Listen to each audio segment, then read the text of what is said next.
Lieutenant Amy Martinez stood at the bridge of the Earth Defense Force ship Dauntless, her eyes fixed on the main screen. The quiet beeping of computers and soft whispers of the crew filled the air. It was supposed to be a normal day of space patrol near Jupiter's orbit, but everything changed when the sensors started flashing red. Multiple ships coming out of hyperspace called out Jack Weber from his station. His voice was steady, but his hand shook slightly as he typed. "They're big, sir. Really big." Commander Peter Douglas walked to the front of the bridge, his face serious but calm. "How many?" 27 ships, sir," Jack answered. "The smallest one is twice the size of the Dauntless." Amy felt her heart beat faster, but her training kept her focused. Humanity had wondered for years if they were alone in space. Now they had their answer, but something didn't feel right about it. The alien ships were black and sharp-looking, like giant arrowheads made of dark metal. They moved in a perfect formation that showed years of practice. Their technology was clearly more advanced than anything humans had built. "They're sending a transmission," said Communications Officer Mary Chen. She pressed some buttons, and a face appeared on the main screen. The alien looked almost like a lizard standing up, with scales that shimmered in different colors. Its eyes were bright yellow with straight black lines for pupils. When it spoke, its voice came through the translator as deep and harsh. "Primitive species of Earth," it said, "I am Supreme Commander Zaxtel of the Kryvaxian Empire. Your planet now belongs to us. Surrender immediately, and we might let some of you live as servants." The bridge went quiet. Amy looked at Commander Douglas, who stood straighter and stepped forward. "This is Commander Peter Douglas of the Earth Defense Force," he said firmly. "Earth is a free planet. We don't surrender to threats, no matter who makes them." The alien's scales turned a darker color, and its eyes narrowed. "You dare refuse? Your species barely knows how to leave its own solar system. Your ships are primitive. Your weapons are weak. You have no chance against us." "Maybe," Commander Douglas said, "but we'll fight anyway. Humanity doesn't bow to bullies, no matter how big they are." The alien commander made a sound like an angry hiss. "Then you choose death. We gave you a chance to live. Now we will show you why the Kryvaxian Empire rules 1,000 worlds." The screen went dark. Annie quickly checked her readings. "Sir, they're powering up weapons." Commander Douglas didn't waste any time. "Send an emergency signal to Earth. Tell them we have hostile first contact. All crew to battle stations. This is not a drill." Red lights flashed as alarms sounded through the ship. Amy's fingers flew over her controls, preparing the Dauntless for a fight she knew would be tough. "Sir," she said, looking at her commander, "what are our orders?" Douglas looked at each member of his crew, his face determined. "We buy Earth time to prepare. We show these aliens that humanity won't go down without a fight. And most importantly, we show them their first lesson about humans. We're a lot tougher than we look." The first shots from the alien ships lit up space like new stars. The battle that would change how aliens saw humans forever had begun. As the Dauntless moved to face the enemy, Amy Martinez knew that this day would be remembered in history, if they survived to tell about it. The ship shook as the first alien weapons hit their shields. Amy helped turn the ship to face the enemy, her mind already working on ways to fight back. The aliens might have better technology, but humans had something they didn't understand yet: the ability to face impossible odds and still find a way to win. Commander Douglas's voice rang out clear and strong. "All weapons, fire at will. Show them what Earth's defenders can do." The space around Jupiter lit up with explosions as humanity's first space battle began. It wasn't the first contact anyone had hoped for, but now they had no choice. They had to fight, not just for their lives, but for the future of Earth itself. Sergeant John Kelly floated through the corridors of Luna Base, checking his rifle's magnetic clamps for the third time. The artificial gravity was shut down to save power for the defense systems.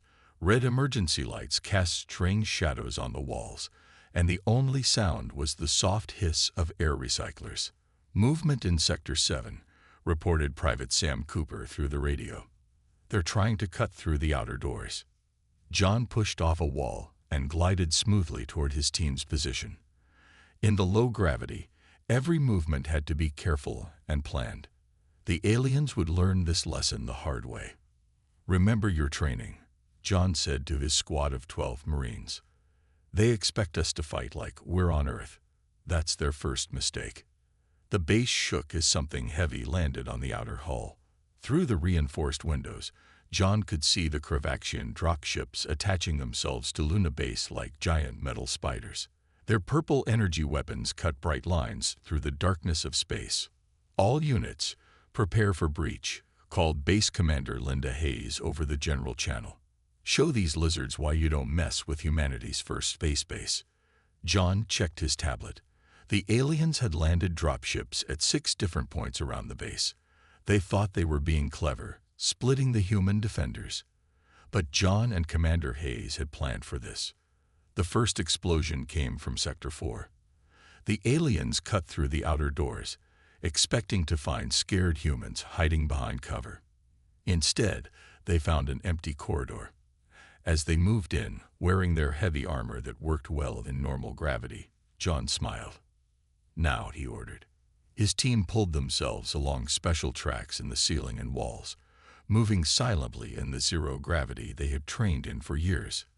The aliens below looked up too late. The humans dropped magnetic mines that stuck to the aliens' armor, sending electric pulses through their suits. The Kravaxian soldiers floated helplessly, their heavy armor now working against them. Some tried to shoot, but in zero gravity, each shot sent them spinning in the opposite direction. "Sector 4 clear," John reported, watching his team secure the floating aliens with magnetic cuffs. Moving to Sector 7.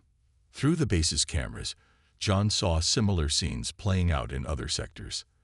The aliens had superior weapons and armor, but they didn't understand how to fight in low gravity. Their formations fell apart as they tried to move in their heavy suits. "They're pulling back from Sector 2, called Private Alice Wright, but there's something big coming through the breach." John pushed off toward Sector 2, his team following in a practiced formation. They found what Alice had spotted: a massive alien in some kind of command armor, leading a new group of soldiers. "These humans are using the low gravity against us," the alien commander growled through its translator. "Adjust your suit settings and press forward."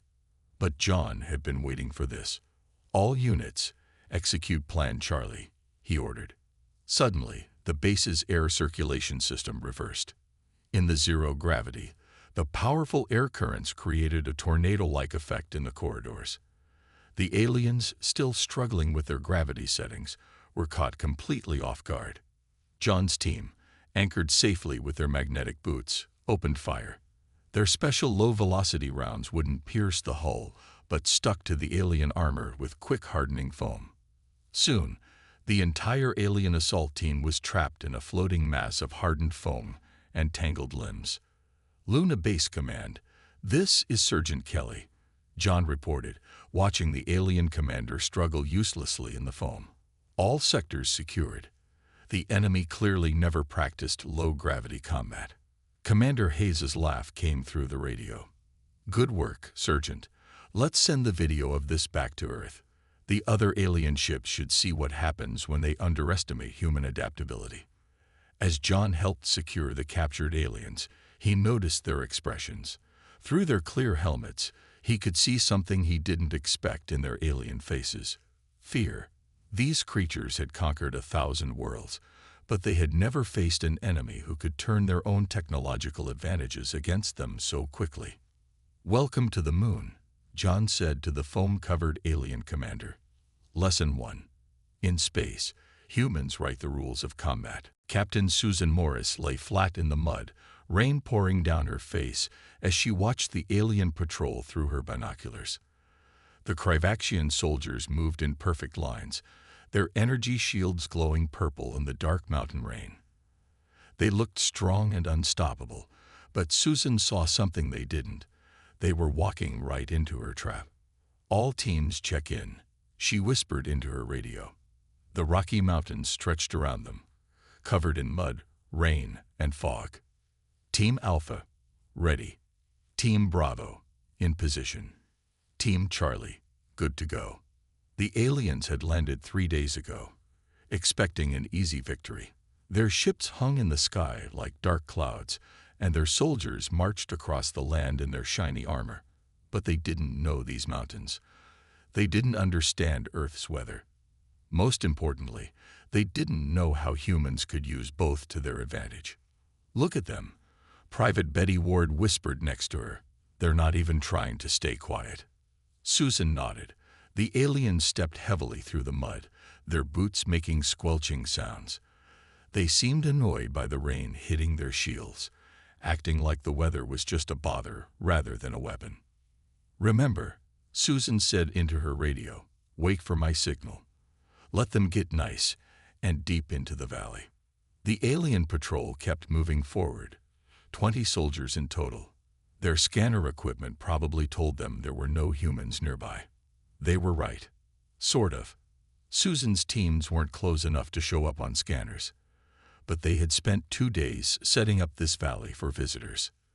The rain got heavier. The aliens' energy shields sparked and flickered as they worked harder to keep the water off. That was their second mistake. Their first mistake was coming to Earth, thinking their technology made them invincible. "Now," Susan ordered. High up on the mountain slopes, hidden teams pulled ropes and released logs. The muddy ground, already weak from 2 days of constant rain, began to slide. The aliens looked up too late as tons of mud, rocks, and trees came down both sides of the valley. Their shields, designed to stop energy weapons and bullets, did nothing against the mud that poured over them. Several aliens fell, their heavy armor dragging them down in the soft ground.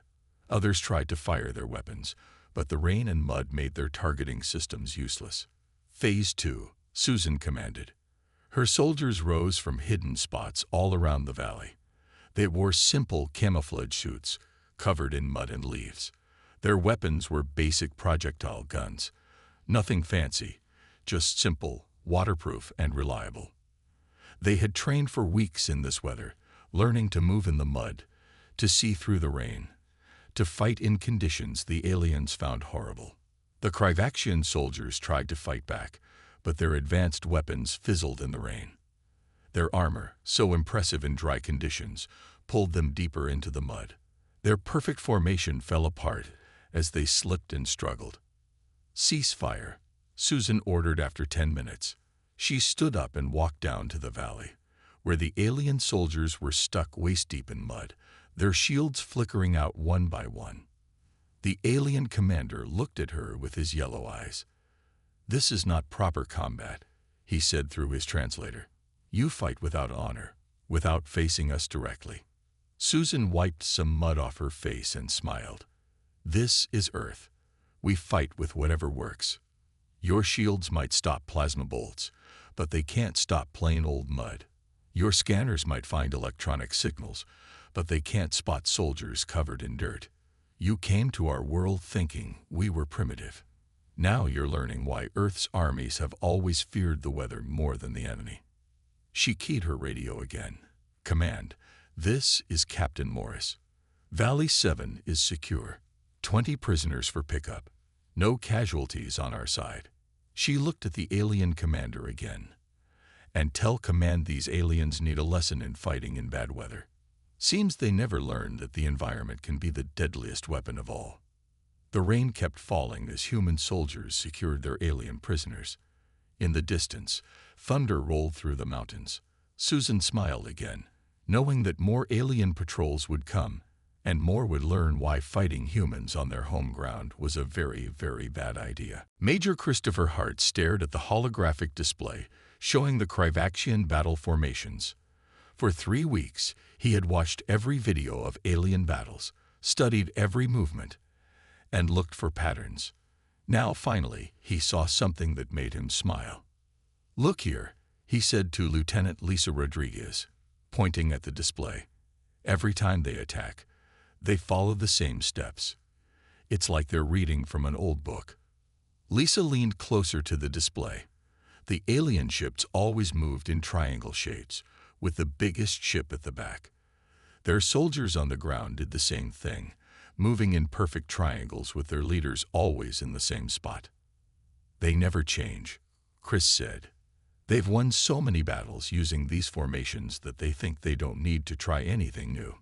Lisa nodded slowly, her eyes lighting up with understanding. "And if someone disrupts their pattern, the whole thing falls apart," Chris finished. "That's their weakness. They don't know how to adapt."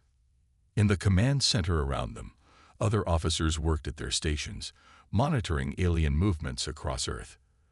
The Kravaxians were winning many battles, but they were also getting frustrated. Humans didn't fight the way their other enemies had fought. "Sir," Lisa said suddenly, "I have an idea. It's crazy, but it might work." Chris looked at her. In times like these, crazy ideas were exactly what they needed. "Tell me." Lisa pointed to a large alien command ship hovering over what used to be Denver. "Their leaders always stay in the back, protected. But what if we didn't attack from the front? What if we went after the commander first?" Chris studied the ship. It was huge, with powerful shields and hundreds of defenders. But Lisa was right. The aliens always protected it the same way, never changing their guard patterns. "We'd need a small team," Lisa continued. "No more than 6 people. We go in with simple weapons, nothing electronic that they can detect, and we use their own formation against them."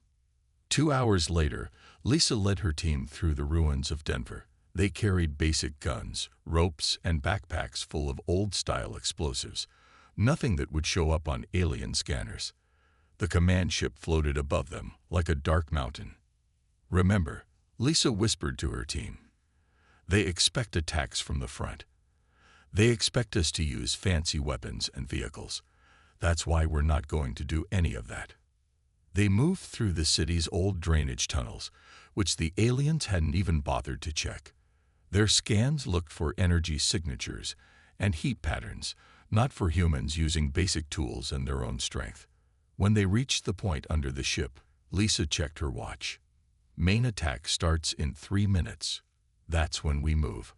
Right on time, human forces launched an attack on the front of the alien formation. The Kravaxians responded exactly as they always did, moving their ships into their standard triangle pattern, leaving the command ship at the back. "Now," Lisa ordered. Her team shot grappling hooks up to the ship's landing gear. The aliens never guarded it because no one had ever tried to climb up. It wasn't in their battle books. The humans pulled themselves up quickly, using their weekly rock climbing practice to move fast. They reached an access panel that the aliens only used for repairs. While the battle raged at the front of the ship, Lisa's team planted their explosives around the panel. Old-style explosives, like the kind humans had used for mining. Nothing fancy, just basic bombs that worked. The explosion ripped open the ship's hull. Alarms blared as Lisa's team swung inside. The alien crew was in chaos. All their security forces had gone to the front, following their standard procedure. No one was ready for an attack from below. "This is Rodriguez," Lisa radioed as her team reached the bridge. "Command ship captured. You should see their faces. They can't believe we did this with regular guns and homemade bombs." Chris's voice came back over the radio. "Good work, Lieutenant. Signal all forces. Attack the back of their formations. Show them what happens when they never learn to change their tactics." Across the battlefield, human forces struck at the weak spots in the alien formations. The Kravaxians tried to respond, but their rigid training worked against them. They couldn't adapt fast enough to this new way of fighting. As Lisa watched alien ships falling from the sky, she thought about how humans had won, not with better technology, but by thinking differently and being willing to try crazy ideas. Sometimes the simplest solutions were the ones the enemy never saw coming. Chief Intelligence Officer Daniel Clark sat in his underground office, watching video feeds from captured alien soldiers. The Kravaxians were strong and brave in battle, but now they showed something new in their yellow eyes. Fear. It wasn't fear of dying. It was fear of how humans fought. Play the interview with prisoner 147 again, he told his assistant, Carol Brown. The screen lit up with an alien soldier's face. They're everywhere and nowhere, the alien said, its scales turning pale. They don't fight like proper warriors. They hide in the ground, in the trees. They attack, then disappear. We never know where they'll come from next. Daniel made some notes. For 1,000 years, the Kravaxians had fought enemies who followed the same rules of war they did. But humans didn't play by those rules. They adapted, changed tactics, and did things the aliens thought were impossible. Sir, Carol said, pointing to another screen, look at these readings from the alien base we captured yesterday. The screen showed alien soldiers having trouble sleeping. Many jumped at small noises. Some refused to go on patrol at night. They were showing signs of what humans called combat stress. They're not used to being afraid, Daniel said quietly.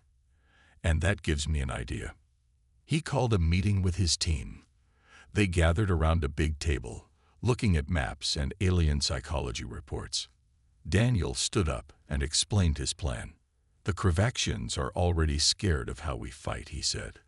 Let's make it worse. Let's show them that Earth itself is their enemy. Over the next week, human forces started using new tricks. They played recordings of wolf howls near alien camps at night. They left fake human footprints that led nowhere. They spread stories among alien prisoners about humans who could become invisible, knowing the prisoners would tell their friends when they were rescued. Look at this, Carol said one morning, showing Daniel a captured alien message. Their soldiers are requesting transfers. They don't want to fight on Earth anymore. The message showed how alien commanders were having trouble keeping their troops calm. The soldiers were seeing humans in every shadow. They were shooting at trees that moved in the wind. Their perfect battle formations were breaking because nobody wanted to be at the edges where humans might grab them. Time for the next step, Daniel said. He sent new orders to all human units. Human soldiers began leaving weird symbols near alien bases, just random marks that meant nothing, but the aliens thought they were secret human codes. They dropped strange devices that just blinked lights and made noises. They sent fake radio signals that were just static, but made the aliens think humans were all around them. Prisoner 234 is ready to talk, a guard reported. Daniel went to the interview room, where a scared alien commander waited. Tell me what you want to know, the alien said quickly. Just keep those ghost soldiers away from me. Daniel held back a smile. There were no ghost soldiers, but the aliens believed in them now. Fear had done what weapons couldn't. It had broken their will to fight. He sent a report to Earth Command. Psychological warfare working better than expected. Alien soldiers showing high stress levels. Their rigid military training never prepared them for an enemy they can't understand. Late that night, Daniel watched more video feeds. Alien soldiers huddled in their bases, jumping at shadows. Their mighty ships kept their lights on all night like children afraid of the dark. Their commanders couldn't explain why Earth's primitive humans were so terrifying. We didn't just show them a new way of fighting, Daniel told Carol as they watched. We showed them something worse. We showed them that everything they knew about war was wrong. And there's nothing scarier than that. The screen showed more alien ships leaving Earth's orbit. They weren't retreating from human weapons. They were running from their own fears, from an enemy that fought in ways they couldn't understand or predict.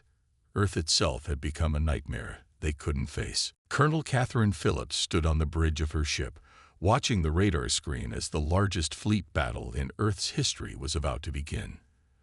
The Pacific Ocean stretched below them, its vast waters hiding a surprise the aliens would never expect. All ships report ready, said her first officer, Steve Martinez. Surface fleet is in position. Submarine units standing by. Catherine nodded. The Kravaxians had gathered their remaining ships for one final attack. They thought fighting over the ocean would give them an advantage. No places for humans to hide. No trees or mountains to use as cover. They were wrong. Remember, she said over the fleet channel, We fight this battle like our ancestors fought at sea.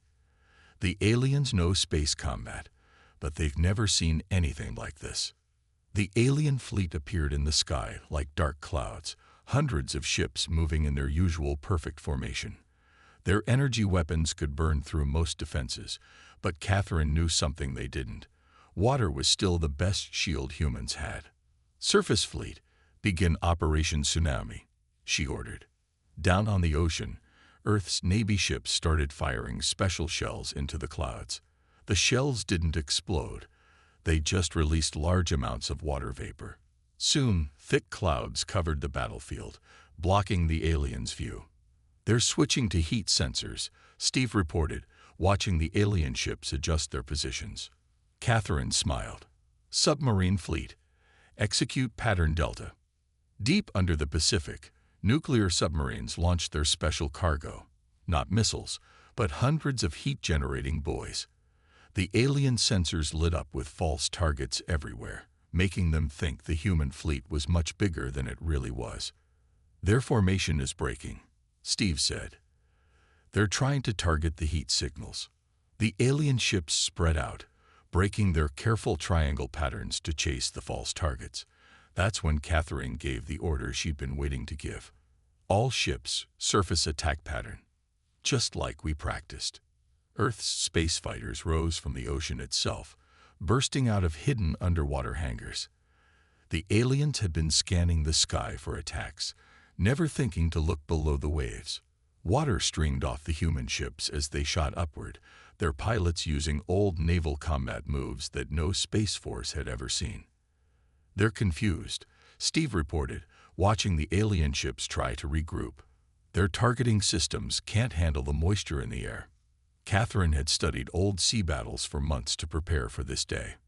The aliens fought like every battle was in empty space. They never thought about using weather, water, or the environment as weapons. "Second wave, begin your attack," she ordered. More Earth ships rose from the sea, but these moved differently. They spun as they flew, creating spirals of seawater around them. The water froze in the high atmosphere, creating clouds of ice crystals that stuck to alien ship sensors and weapons. "Ma'am," Steve called out, "the alien ships are having trouble maintaining their shield frequency. The ice crystals are disrupting their energy fields." This was what Catherine had hoped for. Alien shields were designed to stop energy weapons and solid objects. They had never been tested against simple frozen water, thrown at them in ways that confused their targeting computers. "All ships, attack pattern Poseidon," she commanded. "Show them why Earth's navies ruled the seas before we reached the stars." Human ships moved in and out of the clouds like old sailing ships through ocean fog. They used wave-like formations that the aliens couldn't predict. When alien ships fired, the humans dove into the ocean itself, using it as a shield before bursting up again somewhere else. "Their fleet is falling back," Steve reported after an hour of battle. "They're retreating to high orbit." Catherine watched the alien ships flee, their perfect formations shattered. On her screens, she could see their mighty vessels covered in ice, their weapons blocked by frozen seawater, their sensors blinded by clouds and steam. "Send word to command," she said. "The Battle of the Pacific is over. Earth's oceans just helped us win a space battle.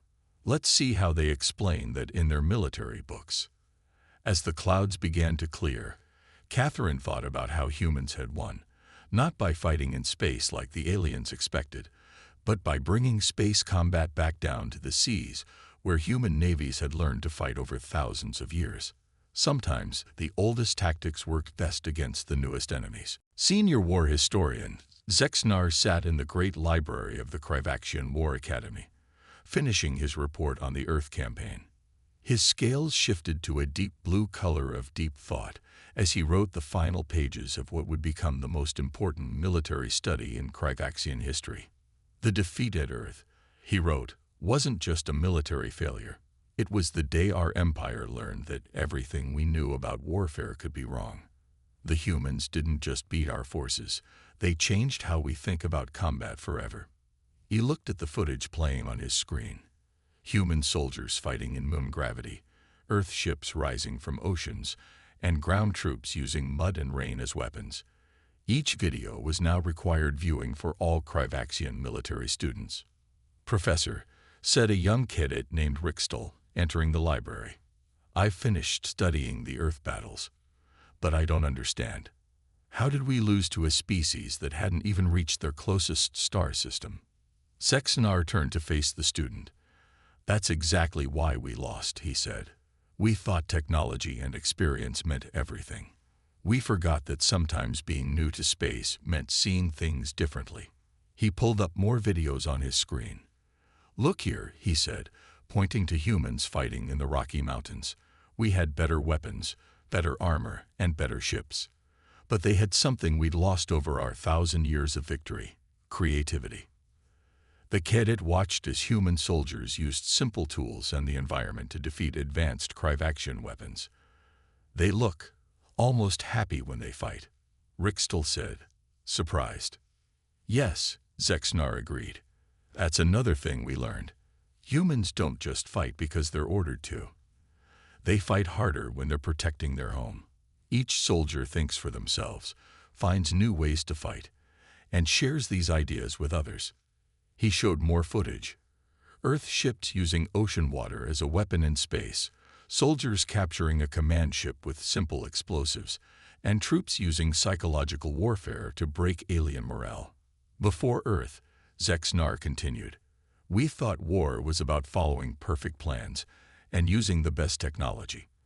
The humans showed us that war is about adapting, about using whatever you have, about thinking in ways your enemy doesn't expect." He turned to his report again. "Our empire had conquered 1,000 worlds, but we'd stopped learning. Every race we met fought the same way we did.